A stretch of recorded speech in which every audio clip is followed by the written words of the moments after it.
Fred MacGuffin Reviews. Steel from 1997. Superhero movie, action and adventure and crime. A scientist for the military turns himself into a cartoon-like superhero when a version of one of his own weapons is being used against enemies. I kid you not. Well, they're robbing banks and things like that. This stars Shaquille O'Neal, basketball legend, who plays John Henry Irons, and directed by Kenneth Johnson, who also directed Short Circuit 2, Xenon, Girl of the 21st Century, and created a lot of shows. V, Alienation, The Bionic Woman, and also wrote a lot of those shows. So, a man of many talents, writer, developer, creator, producer. Can't blame him for wanting to jump on the superhero bandwagon.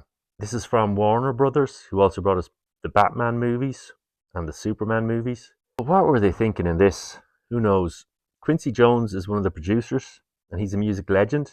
And Shaquille O'Neal himself also put some money into this. So obviously he's a big superhero fan. The cast also includes Judd Nelson. He's our bad guy. He's an 80s legend. You may have seen in The Breakfast Club, St. Elmo's Fire. He plays Nathaniel Burke, our bad guy, a former soldier and colleague of John Henry. Richard Roundtree, another legend, plays Uncle Joe, and you may have seen him in Shaft. And Annabeth Gish plays Sparky, and she's his tech support back in the junkyard where Steel has his base. So John Henry worked in the army, and he developed weapons along with Nathaniel and Sparky. And when there's an accident at the start of the movie and Sparky gets injured, John Henry wants to give up making weapons. But Nathaniel has a different idea. He wants to get out there and go private and find old colleagues and make some money and make more weapons. Henry gets a job in an ironworks and makes his suit, makes his superhero suit, which looks like a cross between Robocop and a Knight of the Round Table. He also carries a big sledgehammer. Now, Uncle Joe is able to get his hands on a lot of tech to help build the weapons. And he says a lot of the tech he gets his hands on falls off the back of a truck. This wasn't released in Europe. It didn't have a cinema or DVD release. So I finally got to have a look at it and see was it as bad as they say. And yeah, it is pretty bad.